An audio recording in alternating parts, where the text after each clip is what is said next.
மரண பயத்தை நீக்கும் ரமண மகரிஷி தவமிருந்த பாதாளலிங்கம். பஞ்சபூத ஸ்தலங்களில் அக்னி ஸ்தலமாக இருப்பது திருவண்ணாமலை. சிவமும் சக்தியும் ஒன்றே என்பதை உணர்த்துவதற்காக அர்த்தநாரீஸ்வரராக வடிவம் எடுத்ததும் சிவராத்திரி விழா உருவானதுமான பெருமையை உடைய ஸ்தலம் திருவண்ணாமலை அண்ணாமலையார் திருக்கோயில். திருவாரூரில் பிறந்தால் முக்தி, சிதம்பரத்தில் இருந்தால் முக்தி, காசியில் இறந்தால் முக்தி. ஆனால் திருவண்ணாமலையை நினைத்தாலே முக்தி கிடைத்துவிடும். ஒருமுறை இந்த ஸ்தலத்திற்கு சென்றால் மீண்டும் மீண்டும் செல்வதற்குரிய வாய்ப்பு கிடைக்கும். அப்படி ஒரு அருட்சக்தி இந்த ஸ்தலத்திற்கு உள்ளதால் இந்த ஸ்தலம் உள்ள மலையை காந்தமலை என்று அழைக்கிறார்கள். சம்பந்தர், அப்பர், மாணிக்கவாசகர் ஆகியோரது பாடல் பெற்ற திருத்தலமாகும்.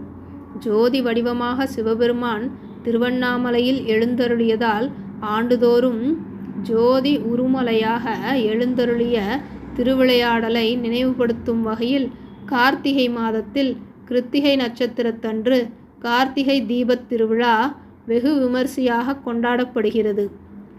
திருவண்ணாமலையில் பௌர்ணமி, சித்ரா பௌர்ணமி, தீபத் திருவிழா போன்ற முக்கிய நாட்களில் மட்டுமல்ல, எல்லா நாட்களிலும் கிரிவலம் செல்வோரின் எண்ணிக்கை அதிகரித்து வருகிறது. இத்தலம் சித்தர்களின் சரணாலயமாகவும் விளங்குகிறது. 18 சித்தர்களில் ஒருவரான இடைக்காட்டு சித்தர் இத்தலத்திற்கு உரியவராக விளங்குகிறார்.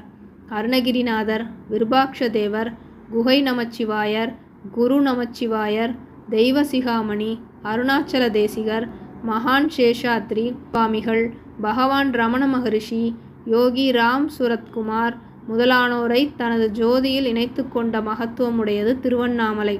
இப்புகழ்மிக்க திருவண்ணாமலை அண்ணாமலையார் கோவிலில் 5ஆம் பிரகாரத்தில் 1000 கால் மண்டபம் அருகே அமைந்திருக்கிறது பாதாளலிங்கம்.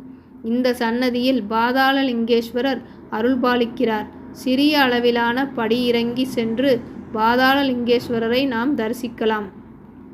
ஞான தேடலுடன் திருவண்ணாமலை வந்தார் ரமண மகரிஷி. மகான் ரமணருக்கு மரணம் பற்றிய எண்ணம் உண்டான போது கோயிலில் உள்ள பாதாளலிங்கம் சன்னதிக்கு சென்றார். அங்கு ஒரு புற்று இருந்தது.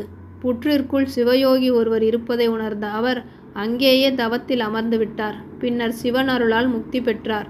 கிரிவலப்பாதையில் மலைக்கு பின்புறம் நேர் அண்ணாமலையார் தனி கோயிலில் அருள் புரிகிறார். இவ்விரு லிங்க தரிசனமும் விசேஷமானது. திருநேர் அண்ணாமலையாரையும் பாதாளலிங்கேஸ்வரரையும் மனமுருகி வழிபட்டால் மரண பயத்தை நீக்கி மனநிறைவை அளிக்கும் என்பது பக்தர்களின் நம்பிக்கை. ஓம் நமச்சிவாய.